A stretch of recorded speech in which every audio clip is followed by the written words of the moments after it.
ngwa amarangamutima ye ni menshi, niyo mpamvu yantumye ngo nkubwire ngo yarazi ukwezi ntiyarazi izuba, yarimenye ubwo yakubonye, yarakubonye agira amazinda, ngo yewe yibagiwe ntiyajya,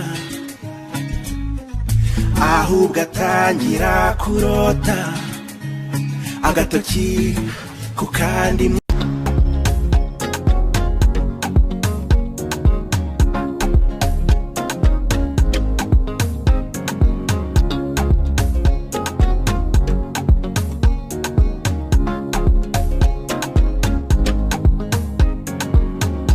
Hatimaye ni leo, ni siku yetu muhimu, harusi yetu, uwepo wenu nyote, kwetu ni kitu, kwetu ninyi ni ndugu, leo na kesho. Harusi maua ng'ari ng'ari wanapendeza, leo ni furaha, shangwe na furaha.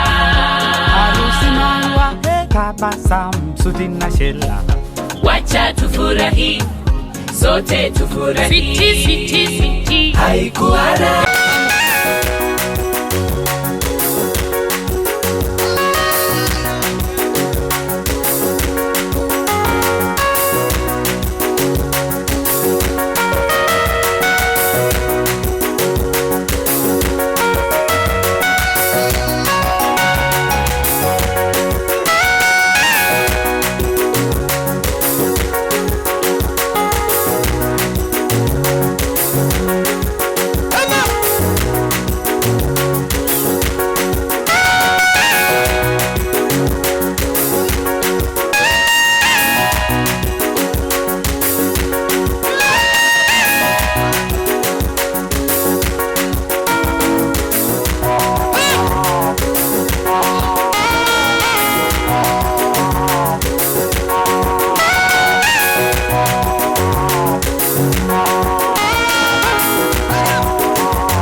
Yes.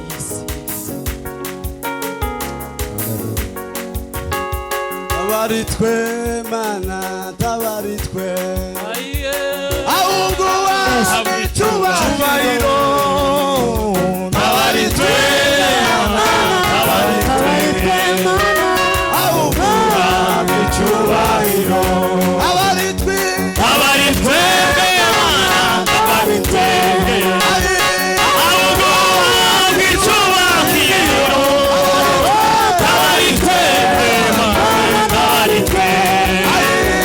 Oh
Tuinue mikono.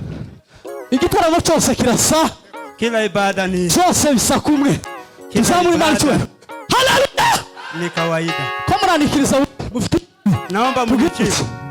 Tuzamuri marchwe.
Soma neno la Mungu. Ntabwo ndi busobanure. Sitaongea zaidi ya kusoma. Kubera kuko dufite umushumba uri buze gusezeranya. Tuna mchungaji ambaye ataunganisha ndoa. Niwe uri buze gufata umwanya uhagije. Yeye ndiye atachukua muda wa kutosha. Tangiriro ibice 2 no ku murongo wa 7. Mwanzo 2 aya yake ya 7. Wa 7 kugeza ku wa 9. Hadi 9.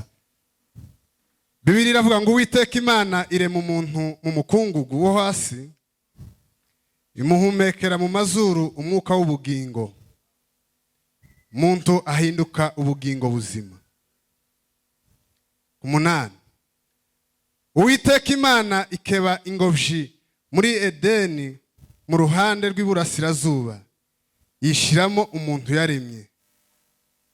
9. Uwiteka Imana imezamo igiti cyose cy'igikundiro cyera imbuto ziribwa, imezamo n'igiti cy'ubugingo hagati muri iyo ngobyi, imezamo n'igiti cy'ubwenge bumenyesha icyiza n'ikibi.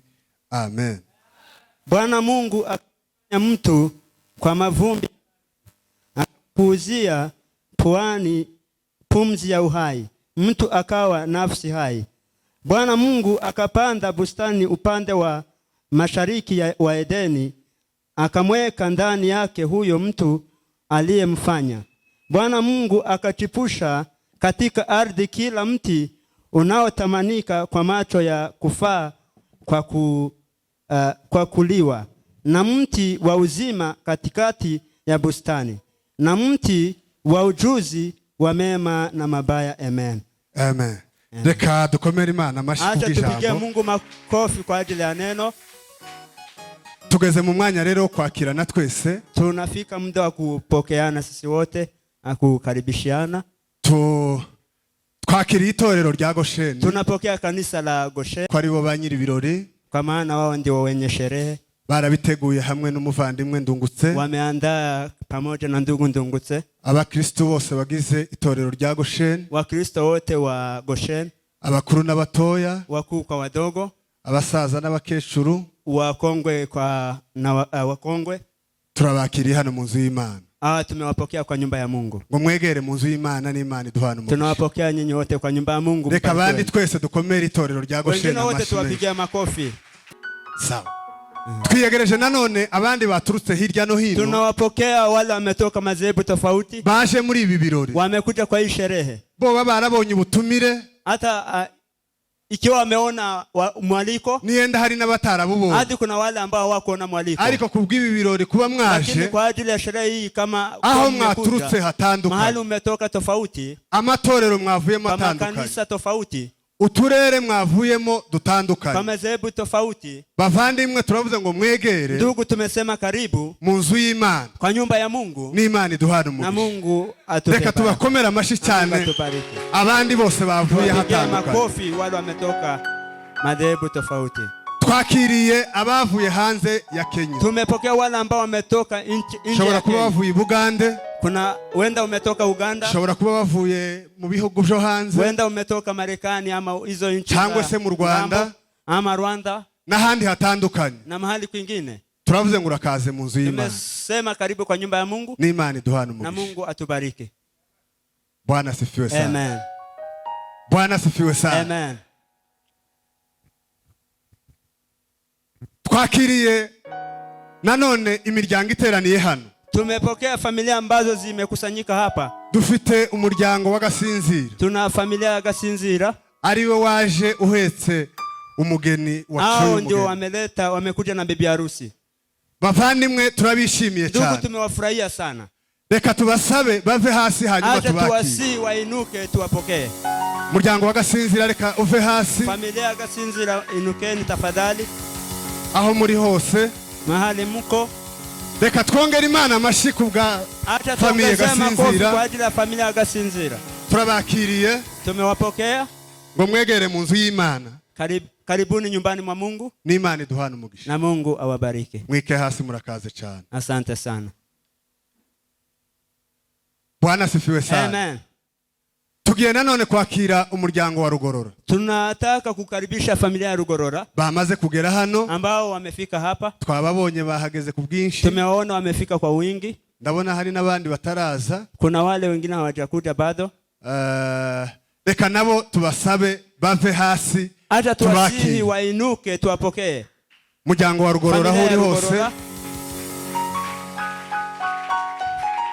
turabakiriye bavandimwe, tumewapokea ndugu, tunabashimira cyane ku ruhare rwanyu sana kugira ngo ndungusagere kuri iyi ntambwe, ili ndugu tafika kwa hatua hii. Nabizi kuko hari ibyo mwakoresheje byinshi, najua kuna yale mmefanya kugira ngo tubashe kugera kuri uyu munsi, ndiposa tufika kwa siku hii. Familia Rugorora turabakiriye, familia Rugorora tumewapokea, ngo mwegere mu nzu y'Imana, karibuni kwa nyumba ya Mungu, n'Imana iduhana umugisha, na Mungu awape baraka. Reka nabo tubakomera amashi menshi, acha tuwapige makofi sana. Bika hasi wakiketi chini kugira ngo mwegere mu nzu y'Imana. Karibuni.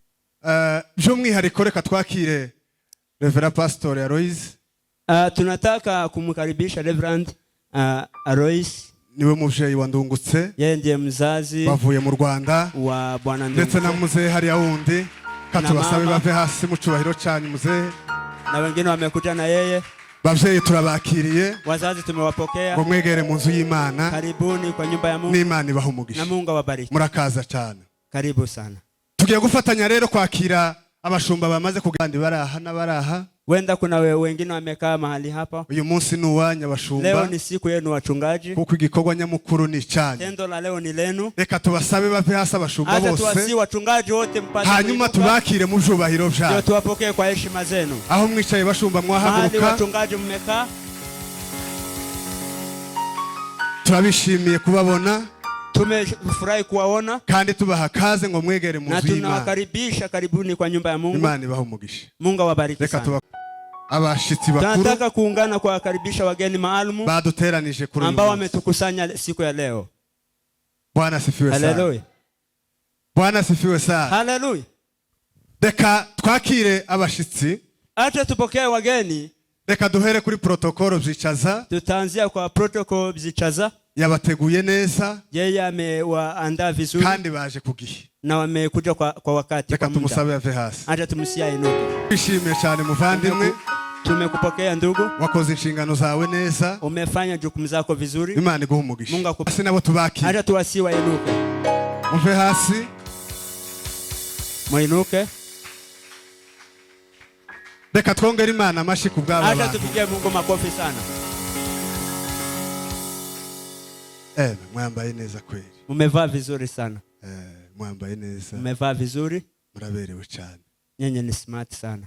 turabakiriye bavandimwe kubwitange mwagaragaje kwa siku ya leo kugira ngo mube uruhande rw'abavandimwe. Mmejitolea kuwaunga mkono. Turabishimiye cyane. Mungu awabariki, tumewafurahia. Turavuze ngo murakaze hano. Karibu sana mu nzu y'Imana. Kwa nyumba ya Mungu. N'Imana ibaho umugisha. Mungu awabariki. Reka bicare tubakomera bane.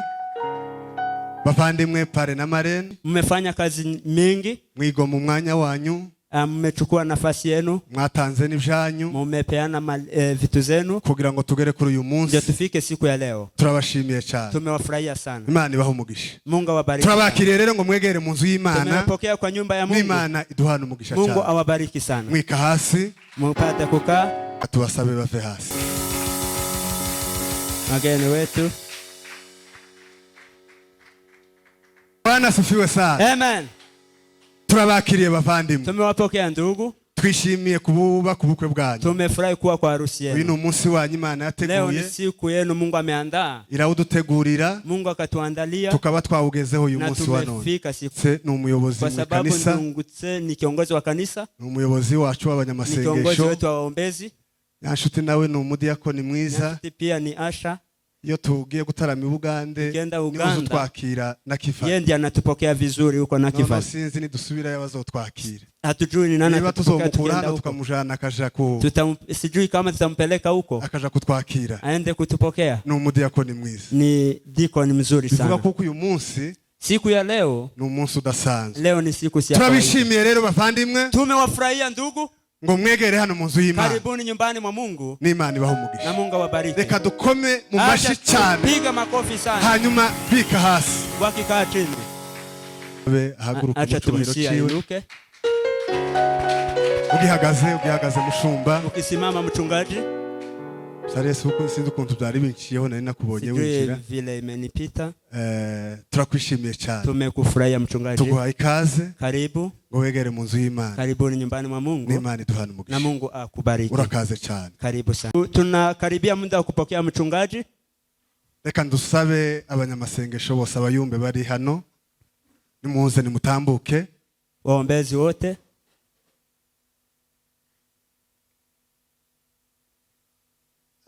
Batambuka nanone twakire n'abayumbe bagize uyu muhana. Tunapokea waombezi kutoka kijiji hiki. Kuko twavuze Ndungutse n'umwe ukora muri komite y'ikiyumbe cha Kasarani. Ndungutse ni mmoja wa viongozi wa Kasarani. Abayumbe bose bamaze kuhagera. Waombezi wote ambao wamefika. Nabonye chairman wacu Ndayizeye. Nimeona chairman wetu Ndayizeye. Turabakiriye mwese ngo mwegere n'Imana. Tumewapokea nyinyi wote, karibuni na Mungu awabariki. Ndirimbo y'umukunga. Nyimbo ya Gisirimba. Hanyuma tuze kwakira umushumba. Tuendelee alafu tupokee mchungaji. Abakundanye mutambuke, mwaje mukereje mutambuke, dufatikanye. Haleluya.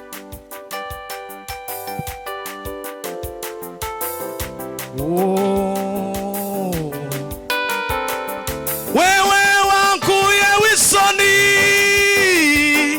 umvise gusenga kwaje mugihe gikwiriye wambaye ico nasavye. Yesu arakora, Yesu arakora, nukuri arakora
n'abigiye hano mureke kino kibanza kugira ngo tubanze tubisige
muri iki gitondo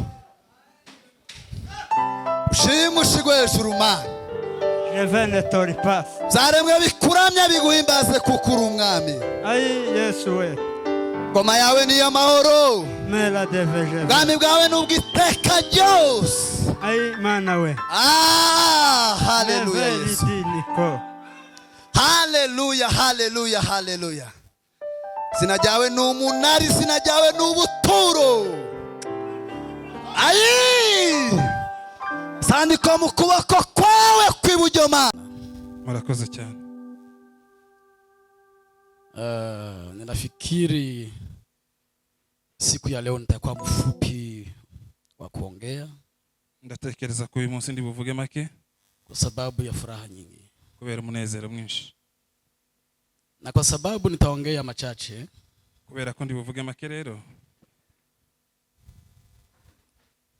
alipo muumba Adamu Imana ile Adamu Mungu amefanya kazi Imana yakoze umurimo amechukua mavumbi yafashe umukungugu akamuumba Adamu ile Adamu alipomaliza kumuumba amaze kumurema akampulizia pumzi ya uhai amuhumekera mwuka w'ubugingo na baada ya hayo nyuma yaho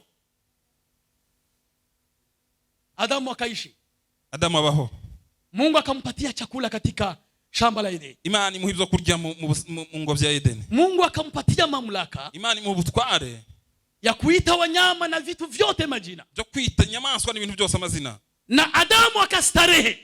Adamu amererwa neza. Lakini Mungu alipomtizama, ariko Imana imubonye, akaona kuna kitu ambacho ibona ko hari ikintu abura, hakijapatikana kwa Adamu. Hari ikintu kibura kuri Adamu. Akaona Adamu ako na upweke. Ibona Adamu afite irungu.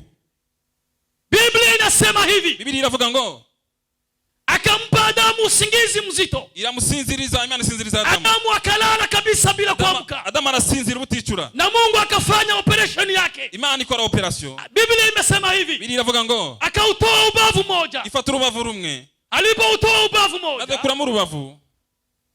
Ubavu huo, urubavu, Mungu ni wa ajabu. Imana ni igitangaza. Acha tumshangilie Bwana. Reka dukomere Imana amashimeshi. Mungu ni wa ajabu. Imana ni igitangaza. Alipochukua mfupa huo, maze gufata urubavu, ubavu huo, urwo rubavu, Mungu akaubadilisha. Imana iraruhindura. Mungu akaigeuza. Imana iraruhindura. Akaugeuza kuwa mwanamke. Iruhindura umugore. Igufwa ryo magufwa yanje. Hili ni fupa katika mifupa yanje. Hili ni igufwa ryo magufwa yanje. Na hii ni nyama katika nyama za. Kandi nakara ko mara yanje. Na ataitwa mwanamke. Rero ubwo umugore, kwa sababu ametolewa kwa mwanaume. Kubera ko yavuye mu mugabo. Haleluya. Amen. Haleluya. Amen. Nyanshuti. Nyanshuti. Hebu angalia pale. Murebe hariya, murebe hariya. Niwe naambia. Hebu muangalie pale. Reba hariya. Na wewe muangalie. Na umurebe. Huyu ni mfupa wako. Ili ni igufwa ryawe. Hii ni nyama yako. Ni nyama yawe.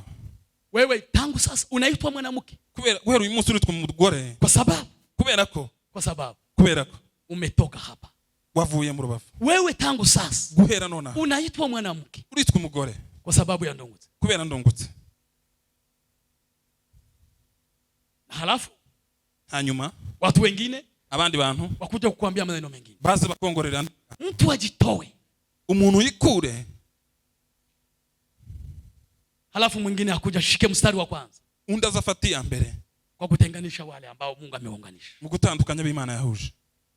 Alichokiunganisha Mungu. Imana yahuje. Tangazo wa Kristo. Tangazo wa Kristo. Alichokiunganisha Mungu. Imana yahuje. Wachungaji alichokiunganisha Mungu. Mungu Imana yahuje. Waimbaji alichokiunganisha Mungu. Baririmbyi Imana yahuje. Waombezi Mungu kile ambacho ameunganisha. Masengesho Imana yahuje. Mwanadamu yeyote Imana umuntu wese asisubutu akagerageze asifikirie tagatekereze kubatandukanya. Na ukiwatanganisha ni ubumwe muri abo, adhabu iko juu yako. Ibihano biragutegereje. Pokea neno la Mungu. Nakiri ijambo ry'Imana. Mgeni wetu kutoka Uganda. Reka nsaba umushumba kuva Uganda. Ashukuru kwa neno. Ashimwe. Himbazwa mwami Yesu kuko ugira neza. Twishimiye gutegura kwawe kwiza, twishimiye umugambi wawe mwiza. Twishimiye iki gitondo cy'umugisha wateguye kandi ukagisohoza nk'Imana. Tumaze kumva amagambo meza kuko ni ijambo ryawe kandi ni rizima kandi ntizyaziye kuvugwa gusa ahubwo ryaje kubaka no kongera kurema. Ribwiwe iri teraniro ryose abagabo n'abagore bari ahantu kugira ngo ubashe gukomeza imiryango kuko niwe uzutanga kubaka ku mugambi wawe n'umuteguro wawe mwiza. Reka ubashe gutanga imbaraga n'ubwenge biva kuri wewe. Mu izina rya Yesu Kristo buri wese wumvishe amagambo ahabwe umugisha kandi ahabwe n'inkomezi no kubasha gukora iby'iryo jambo mu izina ry'umwami wacu Yesu Kristo. Amen. Urakoze mshumba, Imana wewe. Asante mchungaji. Acha ni waombe wazazi wa Ndungutse. Reka nsabe ababyeyi ba Ndungutse walete ndogo Ndungutse hapa. Bamuzane hano imbere.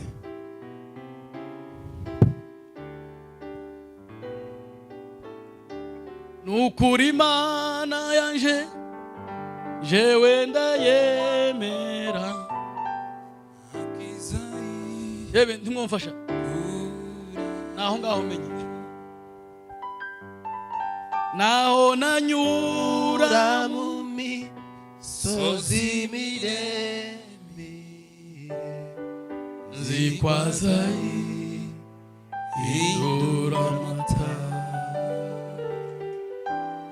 Wazazi wa Nyanshuti, ababyeyi ba Nyanshuti, ndanico nzakora zaza muri bendera mvugisha mwami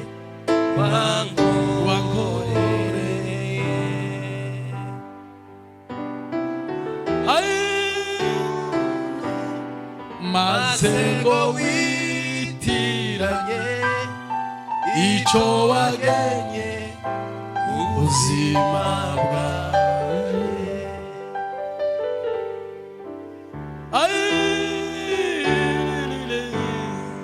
maze icyo wagenye ubuzima bwawe, kuko utari umuntu maze ngo witiranye icyo wagenye ubuzima bwawe. Nashimira abana bacu bambaye neza cyane. Nashukuru watoto wetu wamevaa vizuri sana. Bacu nawe yarazerereye Kenya yose. Na yeye amezunguka Kenya mzima. Naho bijya tumaze kuvuga amaso yiwe areba kure. Na macho yake akatazama mbali. Ni nkayi kizu. Ni kama ya ndege huyo. Ahitagwa neza na kivale. Macho yake yakaanguka na kivale huko. Ngatera intambwe. Piga hatua. Kwani unapiga moja? Sawa. Sawa, asante. Nyiranshuti? Nyiranshuti pia. Nawe tera izi. Nawe piga hatua 3.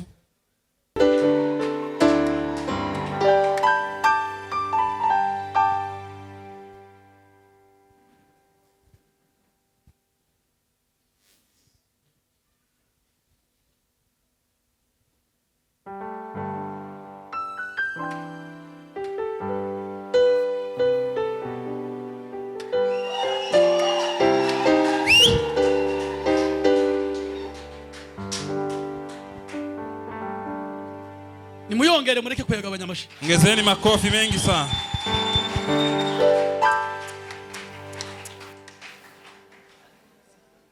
Reka basome. Hari ikibazo yeme? Je, kuna shida? Hari ikibazo? Sawa, nimutuze rero. Nyenyekeeni tafadhali. Buriya mu bukwe kwa harusi nimuntege. Zikizeni tafadhali. Mu bukwe kwa harusi hari ibintu bigera kuri 3. Kuna mambo 3. Ni jambo, neno, ni ndahiro, ni kiapo, no kubasabira umugisha. Na kuwaombea baraka. Ibyo nibyo bintu nyamukuru. Hayo ndiyo mambo. Nimurekete rero twumve ko barahira. Wacha tusikize kiapo yao kiapo. Iyi ndahiro ibikomeye. Hii kiapo ni ngumu sana. Baba biboshe. Ni kujifunga.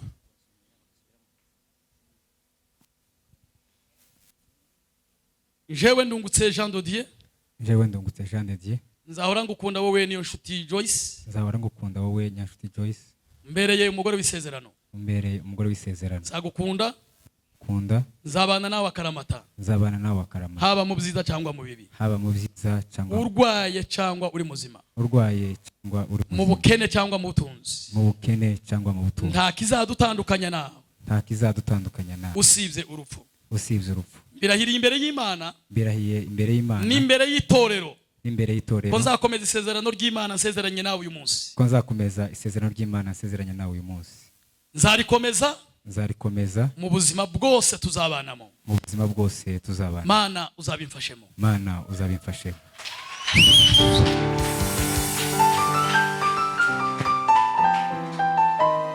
Reka twumve nyina nshuti. Musikize nyanshuti na yeye. Jewe niyo nshuti Joyce. Kiravuga. Nutavuga ndagusubiramo. Jewe niyo nshuti Joyce. Joyce.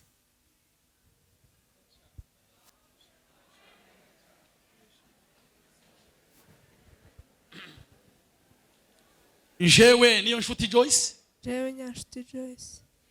Nzahora nkubaha wowe ndungutse Jean Dodier. Nzahora nkubaha wowe Jean Dodier. Umbereye umugabo w'isezerano. Umbereye umugabo w'isezerano. Nzakubaha. Nzakubaha. Nzabana nawe akaramata. Nzabana nawe akaramata. Haba mu byiza. Haba mu byiza. Cyangwa mu bibi. Cyangwa mu bibi. Urwaye cyangwa uri muzima. Urwaye cyangwa uri muzima. Mu bukene cyangwa mu butunzi. Mu bukene cyangwa mu butunzi. Nta kizadutandukanya nawe. Nta kizadutandukanya nawe. Usibye urupfu. Usibye urupfu. Mbirahiriye imbere y'Imana. Mbirahiriye imbere y'Imana. N'imbere y'itorero tuzabanamo. Tuzabanamo. Mana uzabimfashemo. Reka dukomere Imana yacu amashyi cyane.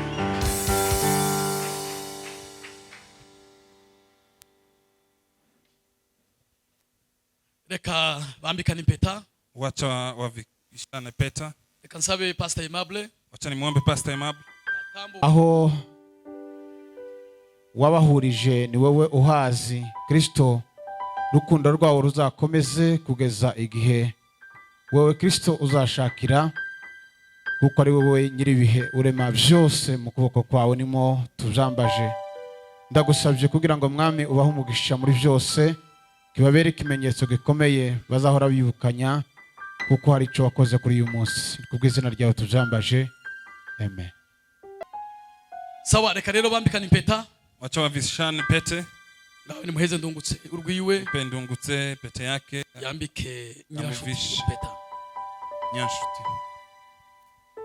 Jewe ndungutse Jean de Dieu kwambitse iyi mpeta nk'ikimenyetso cy'urukundo nagukunze, kuko nzakomeza ngukunde kuko nahoze ngukunda. Nzakumva, nzakubaha, nzakuba hafi, nzakurinda, byose Imana izabifashemo. Arakoze. Asante. Reka twumve Nyirashuti n'abamwambika. Acha tumsikize Nyanshuti naye akimuvisha pete. Jewe Nyirashuti Joyce, nzagukunda, nzagutetera, nzagukundira umuryango, Imana izabifasha. Barakoze cyane. Asante sana. Leo nitabadilisha kidogo. Ndahinduraho gato. Nitabadilisha kidogo. Ndahinduraho gato. Acha niombe ashas. Reka nsabe abasha. Wanilete viti mbili. Banzana intebe zibiri.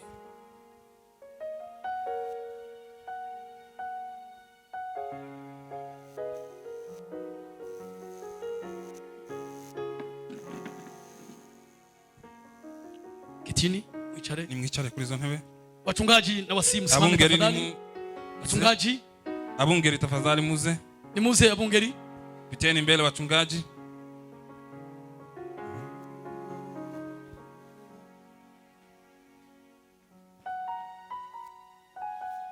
Tugiye gusabira abana bacu umugisha.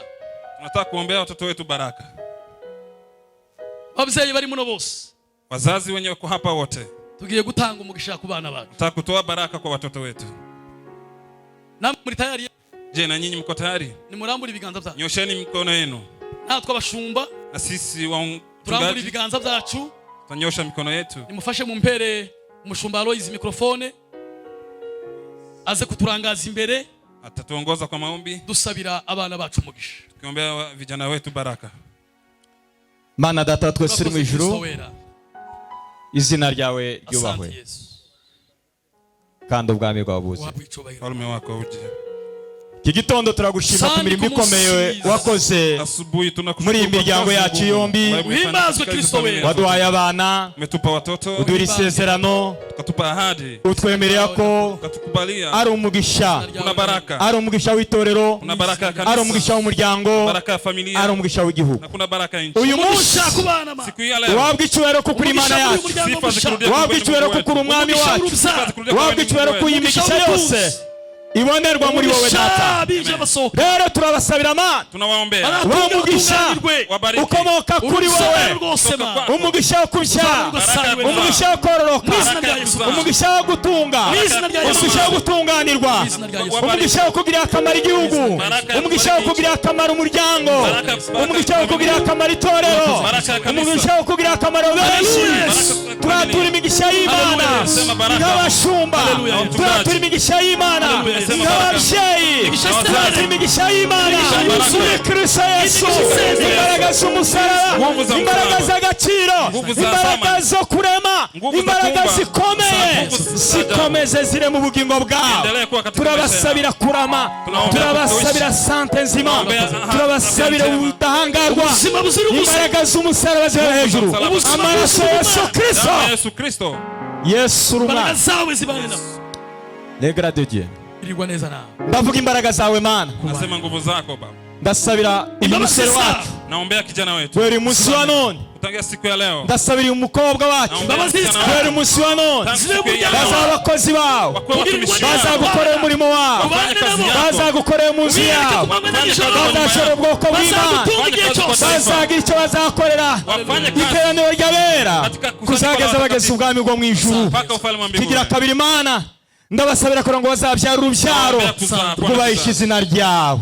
Kigira gatatu Mana ndabasabira kugira ngo uzaba ubushobozi kugira ngo bazafashe igihugu n'itorero n'umuryango, ibi byose bizabe mu maboko yawe. Ikizabahangara cyose ndagikubita hasi mu izina rya Yesu. Ikizahangara gutandukanya umubano wawe ndagisenya mu mbaraga z'Imana mu maraso ya Yesu Kristo. Izo mbaraga ndazitatanyije nk'umugaragu wawe mbikoze nk'ibyanditswe byera tubwira ngo tuzasenya imbaraga z'umwijima, ariko imigisha y'abakozi b'Imana wayiduhaye mu kuboko kwawe. Turabikoze mu izina rya Yesu Kristo wa Nazareti, amen. Amen. Imana ibaheze umugisha. Mungu awabariki sana.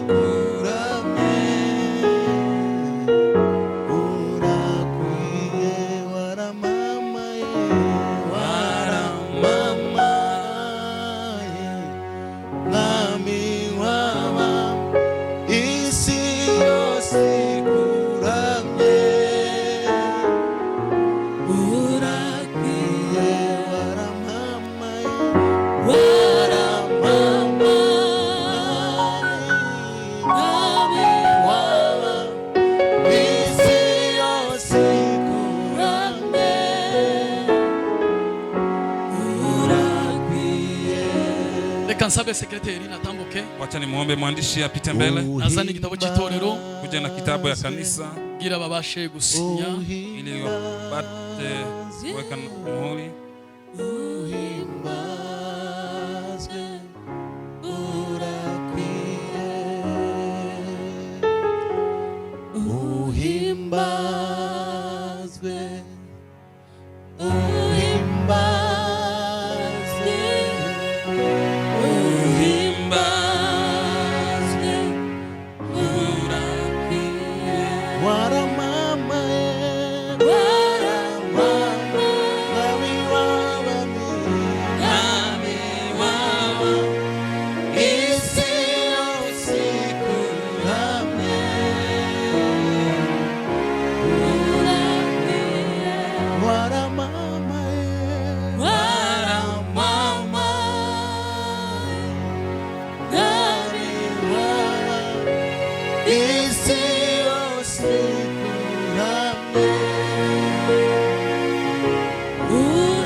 certificate y'itorero. Wacha tuwape cheti cha kanisa.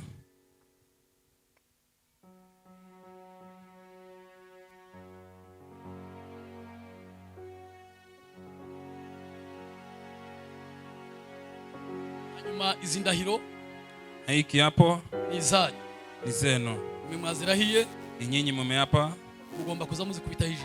Ni lazima mziangalie. Murazitwara mtazichukua kwenu. Ni zenu. Hiyo ni ya Joyce. Iyi ni ya Ndungutse. Hiyo ni ya Ndungutse. Uko sino yitwaraga sinjo barahi. Ni zao. Ni zao. Nimukaza mugira kangahe mutazisoma. Muzichunguze chunguze. Uko izabafasha cyane. Tawasaidia. Reka rero dusenge dusoza. Acha tuombe tukitamatisha.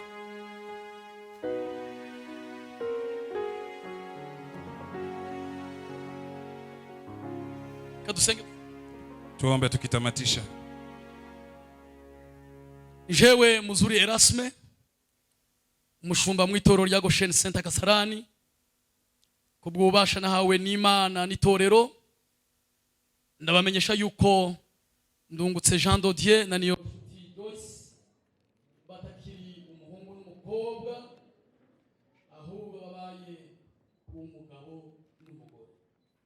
Imana yafatanije umwana w'umuntu utakatandukanye mu izina rya Data umwana n'umwuka wera. Amen. Urakoze Kristo. Asante Kristo. Izina ryawe rihabwe icyubahiro. Jina lako liinuliwe.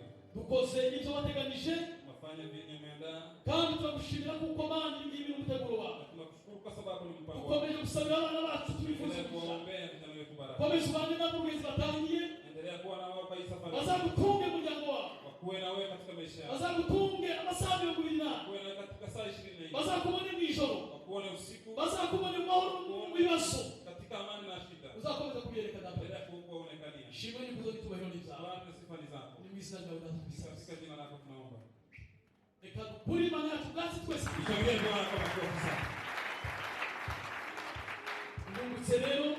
Ndungutse. Jango wa ushaka. Peleke mahali unataka.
Yes.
Amashimwe ibihumbi sinabasha kuyarodora, imirimo Yesu yankoreye jewe nayikanyikiwe, jewe ubwanje wese ndubuhamya ntacyo mfite Yesu atampaye, ikiriri kirakora tarukuririmba ishimwe, mfite amashimwe ibihumbi sinabasha kurondora, imirimo Yesu yankoreye n'ukuri nayikanyikiwe, jewe ubwanje wese ndubuhamya ntacyo mfite Yesu atampaye, ikinini kirakora tarukuririmba ishimwe ryiwe, Mana y'ubuzima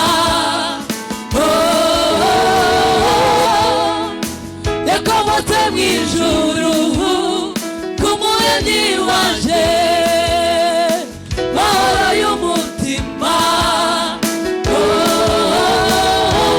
nayahawe n'isezerano ridashira, sintinya ubuzima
Abaririmbyi barakoze itorero rya Goshen, kanisa la Goshen ryo muvandimwe Ndungutse abarizwamo, ambapo ndugu Ndungutse anashiriki. Reka tubasabe bahaguruke, acha tuwasi wasimame.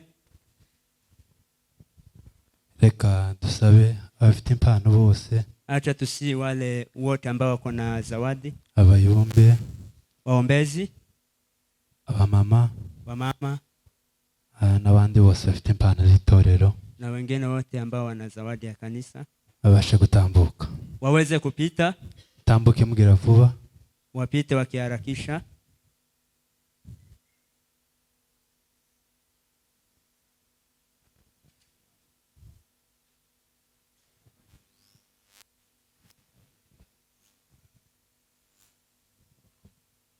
reka tubanze n'abayumbe, acha tuanzie na waombezi kugira ngo ducunguze umwete, ndio tutumie muda vizuri.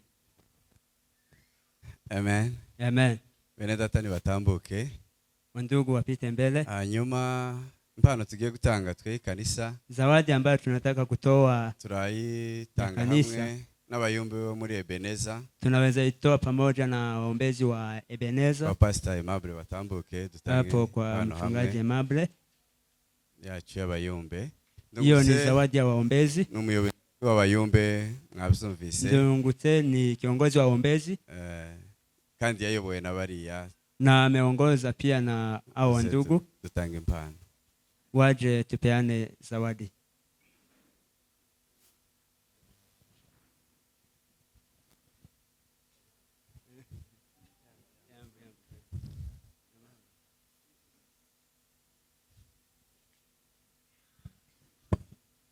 na abayumbe ba Goshen n'aba Ebeneza, waombezi wa Goshen na Ebeneza, sisi wote tuungane kugira ngo tupeane zawadi.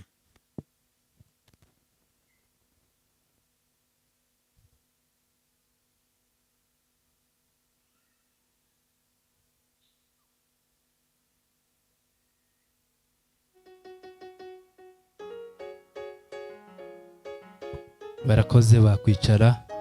Abamama ba Goshen mukaketi, mutambuke imbere. Wamama wa Goshen wapite mbele.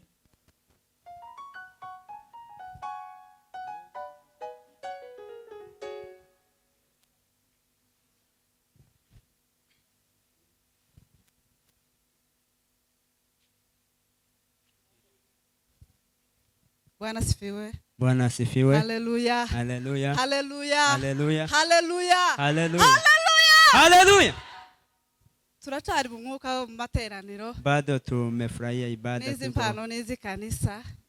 Hizi si za kanisa. Turagera mu mwanya w'amagambo menshi y'imijyana. Hatujafika kwa maneno mengi ya familia. Tunashukuru Mungu siku ya leo. Uko Imana yatugiriye neza bangana gukika tuvuga. Mungu amefanya vizuri, watu wote wamekuja. Imana ishimwe. Mungu asifiwe. Shimye kuba twageze kuri uyu munsi mwiza w'ubukwe bwa Ndungutse. Siku njema ya harusi ya Ndungutse. Twari tutegereje cyane. Tulikuwa tumeingojea sana. Dufite amatsiko yo kubona Nyanshuti. Tulikuwa tuna juhudi ya kumuona Nyanshuti. Turasa nkaho twari tumuzi kandi tutaramubona. Ni kama tulikuwa tunamjua na tulikuwa tujamuona. Ari umuntu. Kwa maana tulisikia ushuhuda wake, tukasikia ni mtu mzuri. Ubundi mara tena titwovuga byinshi. Hatuwezi ongea mengi. Kuko ndungutse arabizi ibintu byose byiza bibaho. Kwa maana ndungutse anajua mambo yote mazuri. Na kimwe tutomwifuriza. Hakuna kitu ambacho hatuwezi mtakia. Byose yote turabibifurije muri urugo rwawe. Tunakutakia yote mazuri kwa familia yako. Mungu akubariki. Kandi umugisha bamwe ibintu byinshi bitandukanye. Baraka inaunganisha vitu mingi. Byose mu Mana bazabibona. Hayo yote Mungu akupe. Hanyuma impano yacu twebwe twayiteganyirije umubyeyi pastor na madamu batambuke. Zawadi yetu ni ya wazazi. Uko bakoze umurimo ukomeye cyane. Wazazi ambao wamefanya kazi. Siku ya leo ni twebwe cyane tuba dufite ijambo rikomeye. Wazazi ndio wako na neno. Kugira ngo uzara umwana umurera ageze muri iki kigero. Kuzaa mtoto umlee afike kiwango hiki. Byinshi cyane bitandukanye. Inakuwa umepitia mambo mengi. Ariko usanga uyu mwanya abagabo aribo bawufashe cyane. Lakini kandi hariho hamwe unapata wazee ndio wamechukua hii muda. Kuyu munsi kumwari kuzwa nk'agasirimba kagufi. Siku ya leo mungepea wamama gisirimba. Tufurahi kama wamama. Babyaye ndungutse na Nyashuti. Ambao wamejifungua ndungutse na Nyashuti. Mwo dukundira mwokadu. Yes. Reka dutange impano ni mutwemera murakadu.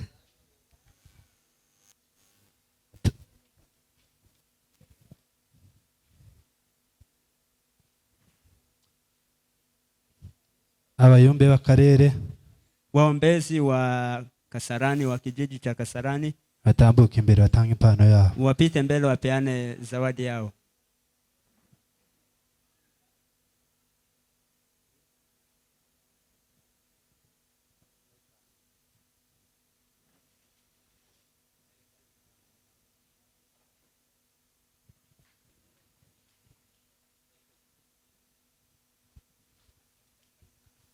Kadusabe abayumbe bose bagize akarere ka Kasarani. Acha tuwasi waombezi wote wa Kasarani baze kugira ngo wapite mbele ndio tutanga impano. Tupeane zawadi. Twishimira ibirori by'umuvandimwe Ndungutse. Tumefurahia harusi ya Ndungutse. Kuko numwe mu bayobozi beza.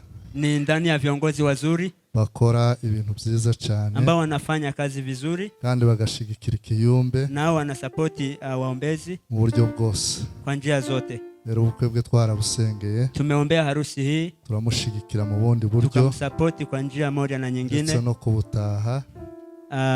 Alafu tumehudhuria. Nayo ni ndi nkonge ikomeye. Hiyo ni support nyingine. Rero turabishima cyane. Tunashukuru sana. Dushimira n'ubuyobozi bw'itorero. Uongozi wa kanisa tunawashukuru. Bikoze neza. Mumefanya vizuri. Ushingira umuyumbe. Tunashukuru. N'intsinzi ikomeye cyane. Kuunganisha muombezi ni ushindi. Kuko bafata umwanya wo gusengera itorero. Ni kama kuombea kanisa. Sawa murakoze. Asante sana. Twegera hano dutanga impano yacu. Tusonge tupeane zawadi yetu. Tubifuriza umugisha muri byose. Tukiwatakia baraka kwa yote. Mani namwe. Muzabyara abahungu n'abakobwa. Mzae wasichana na wavulana. Asante sana.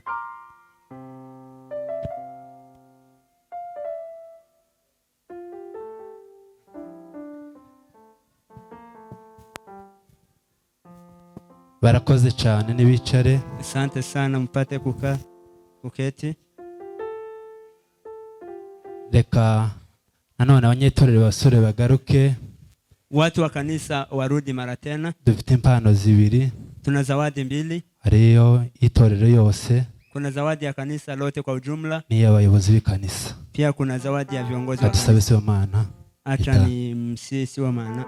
Mpa imvuga abitorero batambuke. Nikiongea watu wa kanisa wapite. Bagabo bagore kuko mama bantu bake. Watu wachache gatoya. Niongee kidogo. Shima kuko bwa bene data. Nashukuru kwa harusi ya ndugu. Ndungutse n'umuyobozi wacu. Yeye ni kiongozi wetu Ndungutse. Ni shuti kuva ki Bugande. Ni rafiki toka Uganda. Kuanzia Uganda. Yasoje uyu munsi. Asante kwa Mungu ametimiza siku ya leo. Agasubira n'umuryango we ndetse ni inshuti yacu. Pia familia yake ni rafiki wetu. Yaba papa we mawe. Iwa baba yake na mama yake. Hari akabuga katwakira nk'umuvyeyi. Tukifika huko wanatupokea kama wazazi. Imana ibaho umugisha. Mungu awabariki. Hanyuma inshuti yacu Nyashuti. Ndugu yetu Nyashuti. Twamenye Bugande. Yeye tumemjua huko Uganda. Iminsi myinshi je nagezeyo kenshi. Siku mingi nimefika huko. Ariko bushize mara siku ile wakati ilipita pastori nikiwa pamoja na pastor atugirira neza cyane kuko ahora atugirira neza. Yeye ametufanyia vizuri. Turamubwira wanaze tumusengere. Tukamwambia akuje tumuombee.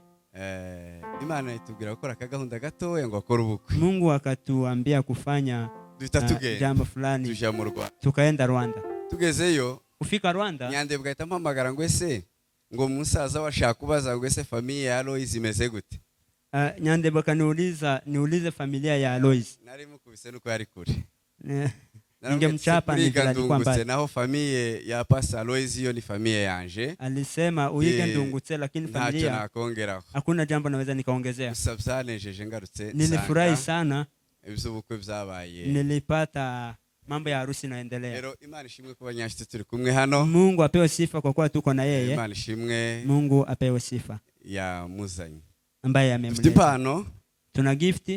Iyi iratubutse sinkizi tusanzwe dutanga sana. Iyi bankizigura gato ni itorero. Iyi ni ya kanisa. Iyo aje kuba atari seba pare twari kumubwira kayifata neza. Imana ibamugisha. Mungu awabariki.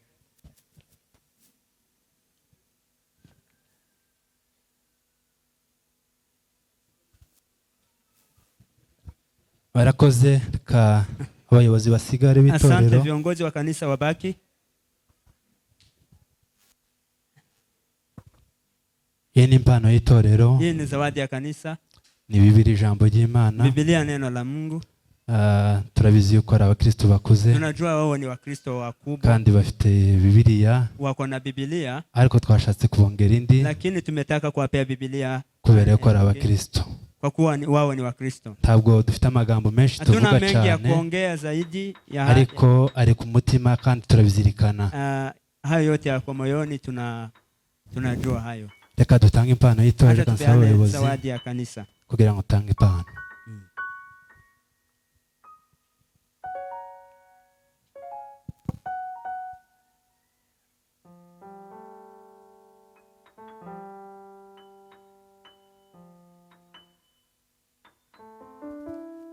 Reka tusabe Pastor Kinyamahoko, Pastor Aimable Kinyamahoko, Kirenga Mukiranutsi na Sibomana, abantu bari bajanye na Kivara, watu ambao walikuwa na Kivara ubushize wakati uliopita, impano yabo batanga, wako na zawadi yao ambao watapeana. Sawa, natwe dushima Imana kuko pia sisi tunashukuru Mungu kwa kuwa tugeze kuri uyu mwanya, kwa kuwa tumefika wakati huu ubukwe bwa Ndungutse na Nyanshuti, wa harusi ya Ndungutse na Nyanshuti. Imana yabikoze himbazwe. Mungu amefanya hayo apewe sifa. Twabitegereje kenshi, tumeangoja wakati mrefu, ariko kuba busohoye uyu munsi, lakini kwa kuwa imetimia siku ya leo, twabura kubishima Imana. Hatuwezi kosa kumshukuru Mungu. Twabateguriye impano, tumeandaa zawadi. Mu ruhare rwanje nateguye ya Ndungutse, kwa nafasi yangu nimeandaa ya Ndungutse, ariko hamwe n'aba ngaba n'ubundi twateguye ya Nyanshuti, lakini pamoja na ndugu tumeandaa ya Nyanshuti kuko ni inshuti yacu, kwa kuwa ni rafiki wetu. Abaturanyi bo kwa Ndungutse, jirani wa Ndungutse, bakomeze batambuke ngo bafite impano yabo, wapite bagire vuba, wapite mbele waharakishe. Jirani wa Ndungutse nibatambuke bagire vuba, batanga impano ntakuvuga amasaha yagiye, wapite mbele waharakishe. niko kwiza.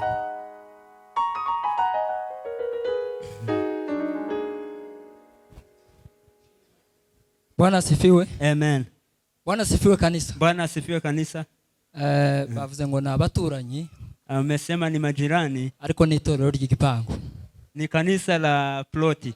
Rero abagize iryo torero bose baze. Wale ambao wamefanya kanisa ya ploti wapite. Kugira ngo dutange gift. Tupeane hiyo zawadi.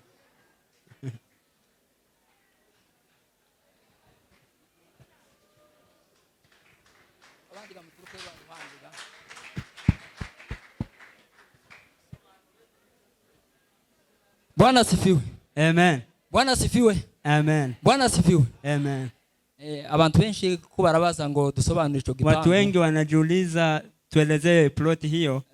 Igipangu dutuyemo, ploti hiyo ambayo tunaishi, mahali tumaishi. Tugira materaniro. Tuna ibada. Tugira materaniro kabiri mwiyinga. Tuna ibada mara 2 kwa wiki. Tuduterana nijoro. Sisi tunakusanyika usiku. Uyu numwe muri twebwe. Uyu ni ndani yetu. Twabanagamo hari. Yeye tulikuwa tunaishi na yeye hapo. None kwa hiyo arasa n'uwimukiye ahandi, ni kama amehamia mahali kwingine. Nk'itorero rero twamugeneye impano. Kama kanisa Bwana tukuzwe. Tumemfungia zawadi. Atukuzwe Yesu. Amen. Twaramutwereye. Tumemsupport mu buryo bwose. Kwa nafasi zote. Bw'amasengesho, kupitia maombi ndetse no mu ifaranga bisanzwe. Na pesa. None n'uyu munsi siku ya leo ufite impano yindi. Tumemfungia zawadi nyingine. Atukuzwe Yesu. Amen. Rero reka twigire hafi gira tuyitange. Watu wasonge mbele tupeane hiyo zawadi.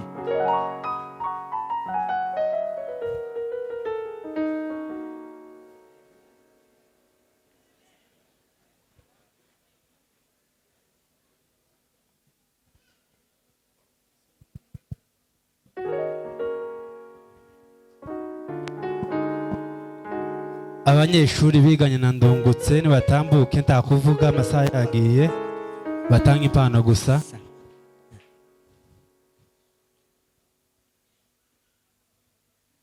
Abanyeshuri, wanafunzi, tabahari reka dusabe Kamenyero. Acha nimsihi Kamenyero. Ari impano ngo bafite nabo. Kuna wanafunzi ni kama amekuja. Abanyeshuri ngabo baje. Mtanga impano ntakuvuga. Wanafunzi wapeane zawadi bila kuongea.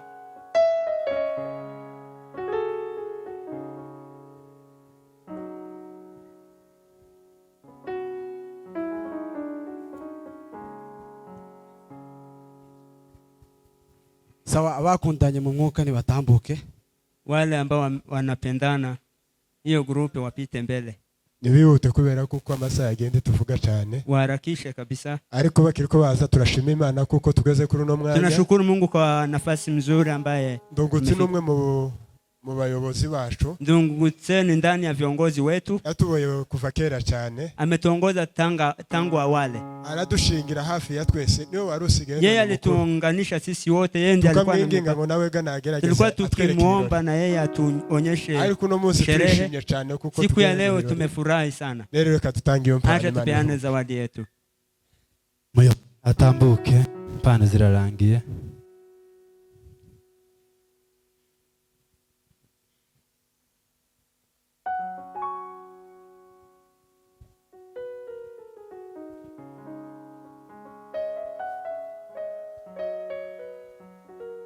Reka dusaba abantu babanye na Nyanshuti Bugande. Watu ambao wametoka Uganda wameishi na Nyanshuti.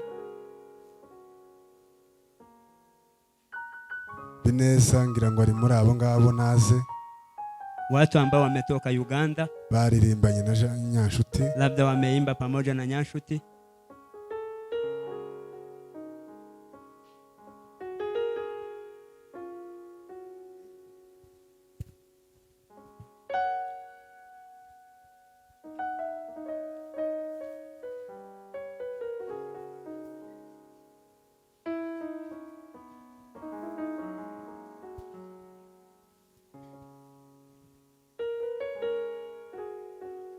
Sawa, reka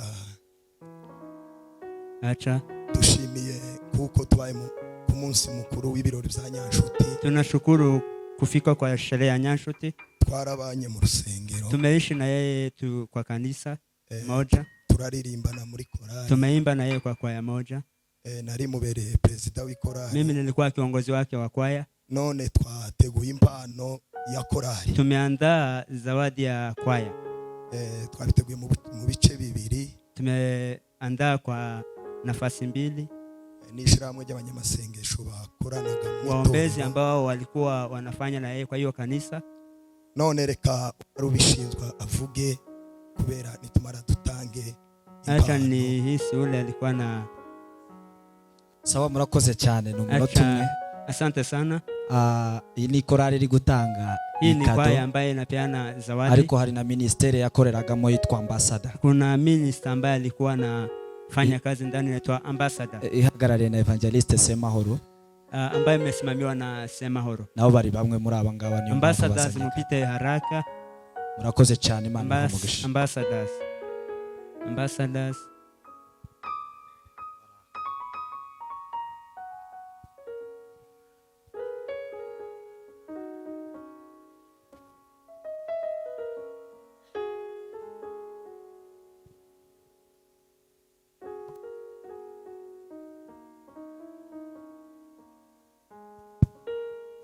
sawa murakoze cyane abavuye gutanga impano. Asante sana kwa wale ambao wametoa zawadi. Reka tubasabe bike hasi baruhuke. Acha tuwasi waketi wapumzike. Tugeze ku mwanya wo gusoza. Tunafika wakati wa tamati. Turabashimiye mwese. Tunawashukuru nyinyi wote kwituze mwagaragaje, kwa utulivu ambao mmeo. Turabashimira kuba mwasezeranyije abana bacu. Tunashukuru kwa mmeunganisha watoto wetu. Kandi turashimira abitabiriye buno bukwe. Tunashukuru wale ambao wamehudhuria harusi hii. Ariko ubutaha izi mpano zitangwa hano zije zitangwa muri reception. Lakini wakati mwingine zawadi hizi zipewane kwa reception. Kubera ko mukanya baradusiga hano. Akutisha. Reka dusabe pastor wicaye hano imbere. Acha nimsihi mchungaji. Tuje imbere asenga soza. Atuongoze kwa maombi. Hanyuma abageni bacu nibo basohoka mbere kugira ngo twese tubakurikire. Mana turagushima. Tugushimiye kuri gahunda ibanziriza izindi tugiye kujamo imaze gutambuka neza. Tugushimiye ubwitorero n'umushumba wasezeranyije ubukwe mwami, tugushimiye kubwaba bose babubayemo kandi n'ubundi bakomeza kububamo data. Tugiye gufata akaruhuko ku mwanya muto, bane natwe muri ako karuhuko wongere bane natwe ubwo turi bugaruke mu kindi gice kigiye gukurikiraho, ade tukwereka kugira ngo mwami ukomeze bane natwe kugeza dushoje amahoro mwami. Turabizi kuko ubukwe wamaze kubugeramo kandi ukomeza kububamo nyagasani. Uhe buri wese umugisha ndetse n'abandi bose bagiye kuza badusanga mu kindi gice kigiye gukurikiraho, ukomeze baha umugisha mu izina rya Yesu Kristo umwana wacu tuba Yesu Kristo dusabye amen.